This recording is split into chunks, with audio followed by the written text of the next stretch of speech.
Unification and ரிடக்டனிசம் அப்படி சொல்லுவாங்க. ரிடக்ட்னா குறைக்கிறது, யூனிஃபிகேஷன் அப்படி சொன்னால் அதை வந்து யூனிஃபைடாக சொல்கிற விஷயம். அதாவது எக்ஸ்பிளைனா இப்போ ஃபிசிக்கல் ஃபினாமினா பொறுத்த வரைக்கும் ஃபியூ கான்செப்டில் லாலாம் யூஸ் பண்ணுவோம். இப்போ நம்ம சொல்கிறோம் இல்லையா, நியூட்டன்ஸ் தேர்ட் லா படி every action that gives the reaction.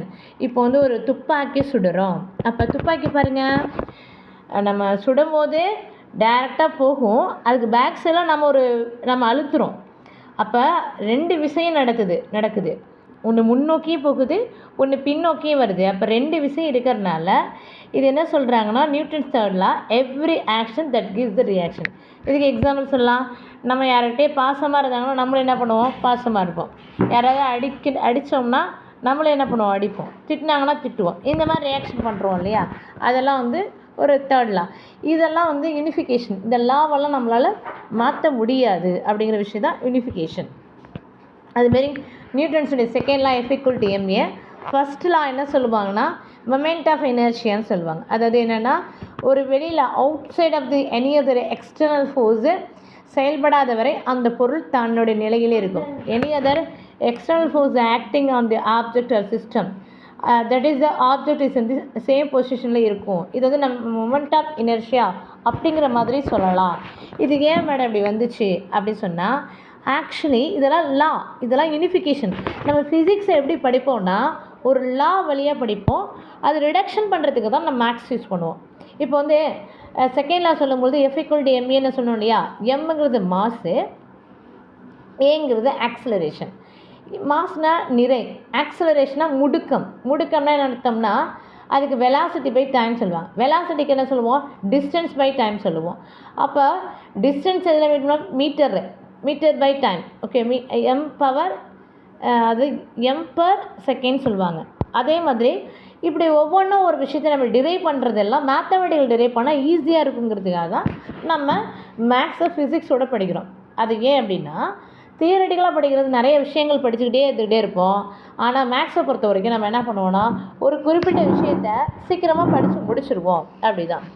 அப்புறம் ரிடக்டனிசம் அப்படின்னு சொன்னோம்னா, இப்போ ஒரு தெர்மோடைனமிக்ஸ் இருக்குதுன்னு வச்சுக்கோங்களேன்.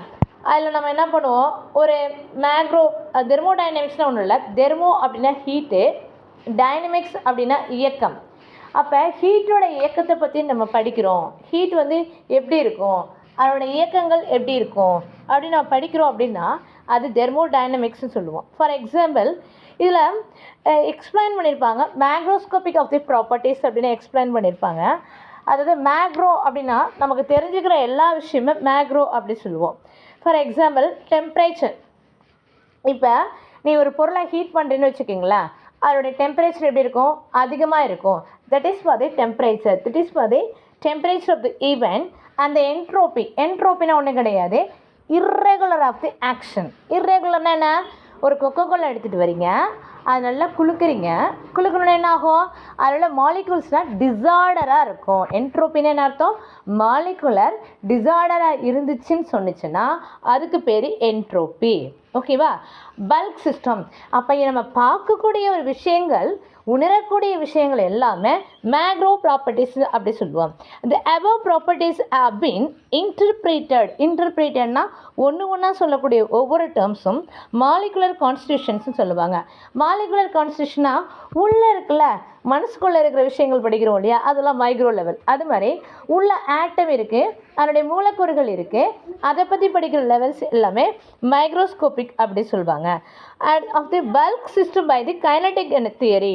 இதெல்லாம் கைனடிக் தியரினா இயக்க ஆற்றல். ஃபார் எக்ஸாம்பிள், வி ஹாவ் இப்போ நம்ம வந்து ஒரு காஃபி வச்சுருக்கோம், காஃபி குடிக்க போகிறோம். அப்போ cup of coffee, what will we do that? Even though early morning you can wake up means they have to using for the cup of coffee.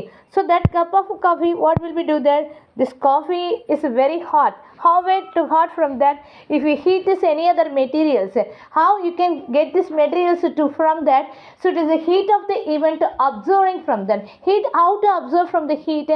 That is means அந்த காஃபியில் இருக்கக்கூடிய தண்ணியோ இதுவோ நம்ம வந்து ஹீட் பண்ணும்போது என்ன ஆகும் அப்படின்னு பார்த்தோம்னா அதோட உள்ளே இருக்கிற மாலிகூல்ஸ்லாம் மூவ் ஆகும். we cannot see that our naked eyes.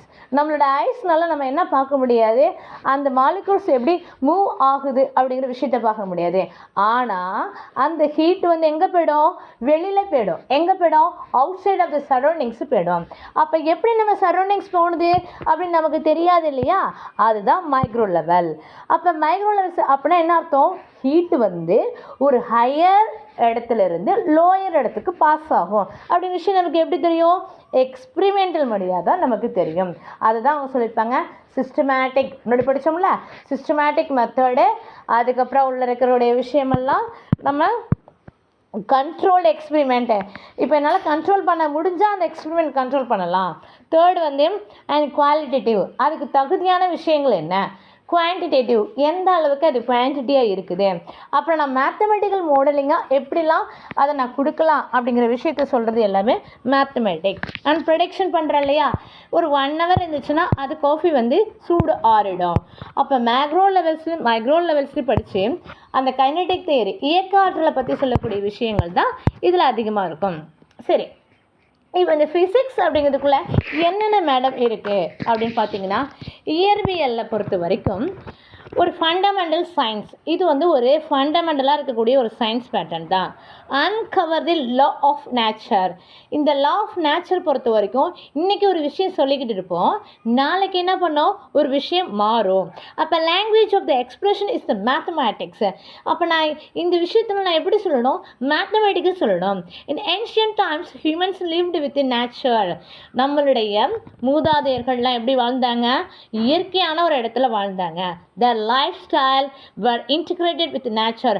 அவங்கெல்லாம் பழம் காய்கறி அது மாதிரி சாப்பிட்டு அவங்களோட இம்யூனிட்டிஸ் பவர்ஸ்லாம் அதிகமாக இருந்தது. இன்றைக்கி நம்ம என்ன பண்ணுறோம், சிட்டி சைடு மற்ற எல்லா சைட்லேயும் வாழ்ந்துக்கிட்டு அந்த இருக்கிற புகை காற்று எல்லாத்தையும் இது பண்ணி நம்மளுடைய ஆட்களமும் கம்மியாகுது. So they could be understand the signals from the moment of the stars and other the celestial of the bodies. அதாவது அவங்க என்ன பண்ணாங்கன்னா, அந்த ஸ்டார்லாம் எப்படி இருந்தது, நம்ம செலஸ்டியலாம் நம்மளை சுற்றி இருக்கக்கூடிய அந்த அந்த மேலே இருக்கக்கூடிய செலஸ்டியல் பாடிஸ்லாம் எப்படி இருந்தது. They could determine the time to sow the and reap by watching the sky. எப்போ பார்த்தாலும் அவங்க வந்து ஒரு ஸ்கை வாஷ் பண்ணிகிட்டே இருக்கிறது தான். இன்றைக்கி நமக்கு அஸ்ட்ரானமியில் நிறைய விஷயங்கள் இருக்குது. பட் அவங்க எப்படி இதெல்லாம் தெரிஞ்சுக்கிட்டாங்க அப்படின்னா, மேத்தமெட்டிக்ஸ் அப்படிங்கிற ஈவெண்ட்டில் தெரிஞ்சுக்கிட்டாங்க. மேத்தமெட்டிக் ஈவெண்ட்டில் தெரிஞ்சுக்கிட்டாங்க. அப்போ க்ரோனாலஜிக்கல் டெவலப்மெண்ட், க்ரோனாலஜிக்னா ஒவ்வொரு டைமும் எப்படிலாம் டெவலப்மெண்ட் ஆகிருக்கு அப்படின்னா, ஃபிசிக்ஸ் வந்து வேரியஸ் லெவல்ஸில் ஒரு பிரான்ச்சஸை செலக்ட் ஆகிருக்குது. அப்போ ஃபிசிக்ஸை பொறுத்த வரைக்கும் நமக்கு எசென்ஷியலாக இருக்கக்கூடிய விஷயம் என்ன அப்படின்னு பார்த்தோம்னா, நிறைய லெவல்ஸில் இருக்குது. ஒரு கிளாசிக்கல் லெவல்ஸில் இருக்குது, அடுத்து மாடர்ன் லெவல்ஸில் இருக்குது. கிளாசிக்கல் பொறுத்த வரைக்கும் என்ன அப்படின்னா ஒரு மெக்கானிக்ஸ்ன்னு சொல்லுவாங்க. மெக்கானிக்ஸ் பொறுத்த வரைக்கும் என்ன, ஒரு ஸ்டாட்டிக்காக இருக்கலாம், ஸ்டாட்டிக்னா நிலையானதாக இருக்கலாம். டைனமிக்ஸ் அப்படின்னா இயக்கவியலாகவும் இருக்கலாம். ஒரு பொருள் அங்கே இருக்குது அப்படி சொன்னோம்னா அது ஸ்டாட்டிக். ஒரு பொருள் இயங்கிக்கிட்டே இருக்குது அப்படி சொன்னோம்னா அது வந்து டைனமிக்ஸ். அடுத்து இந்த டைனமிக்ஸ் அப்படிங்கிற ஈவெண்ட்டில் 2 விஷயம் இருக்குது, கைனமேட்டிக்ஸ் அண்ட் கைனடிக்ஸ்னு படிக்க போகிறோம். அது என்னென்னு அப்புறம் பார்ப்போம், ஓகேவா. ஸோ அப்போ இயக்க ஆற்றல் இயங்கும் ஆற்றல் அந்த மாதிரி இருக்கும். அடுத்து என்ன மேடம் இருக்குது கிளாசிக்கலை பொறுத்த வரைக்கும் அப்படின்னா, தெர்மோடைனமிக்ஸ் அப்படிங்கிறது. கைனமேட்டிக்ஸ் அந்த kinetic theory of the gases அப்படின்னா, சில கேஸஸ் நம்ம அழுத்த முடியும், மேக்ஸிமம் கேஸ் வந்து அழுத்திடலாம். அது எல்பிஜி கேஸ்லாம் போடுறோம் இல்லையா, அது மாதிரி. ஆர்டிக்ஸ் பொறுத்த வரைக்கும், அதாவது ஆர்டிக்ஸ்னா நம்ம அந்த வந்து குவியாடி குழியாடி இந்த ஆடிகளை எப்படி வச்சு பயன்படுத்தினாங்க அப்படிங்கிற விஷயத்தையும் சொல்லலாம். அண்ட் எலக்ட்ரிசிட்டி அண்ட் மேக்னட்டிசம் அப்படிங்கிறத பற்றி நம்ம படிப்போம். அண்ட் அக்வஸ்டிக்ஸ் அப்படின்னா சவுண்டு இந்த மாதிரி விஷயத்தையும் படிப்பாங்க. ஆஸ்ட்ரோஃபிசிக்ஸு ரிலேட்டிவிட்டி இதெல்லாம் எதுக்குள்ளே வரும்னா ஒரு கிளாசிக்கலில் வரும். அண்ட் மாடர்ன் பொறுத்த வரைக்கும் இப்போ படிச்சுட்டு இருக்காங்களே மாடர்னாக இருக்கிற ஃபிசிக்ஸ் பொறுத்த வரைக்கும் என்னென்னலாம் வருது அப்படின்னா, குவாண்டம் ஃபிசிக்ஸ். இப்போ சொன்னால் இல்லையா, ஒரு விஷயத்த நம்மளால சொல்ல முடியாத விஷயத்தெல்லாம் இப்போ வந்து மேலேருந்து சூரியன் வந்து ஒரு ரேடியேஷனில் வந்துட்டுருக்கு, அந்த ரேடியேஷன் நம்மளை வந்து உணர முடியுமே ஒழிய அது வந்து நான் ஐயோ எனக்கு வலிக்குது சுடுதுன்னு எப்படி சொல்லுவேன், நீ மேலேருந்து வரக்கூடிய ரேடியேஷனை பொறுத்து தான் சொல்ல முடியும். அப்போ நம்ம உணர முடியும்.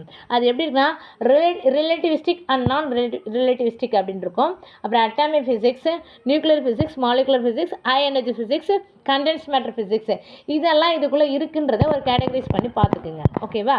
இப்போ some of this fundamental concept of the basic area of the physics எதை சொல்லுது அப்படின்னா, அப்படின்னா, இப்போ நான் வந்து ஹையர் செகண்டரியில் நம்ம ஃபஸ்ட் இயரில் படிக்கிறோம்.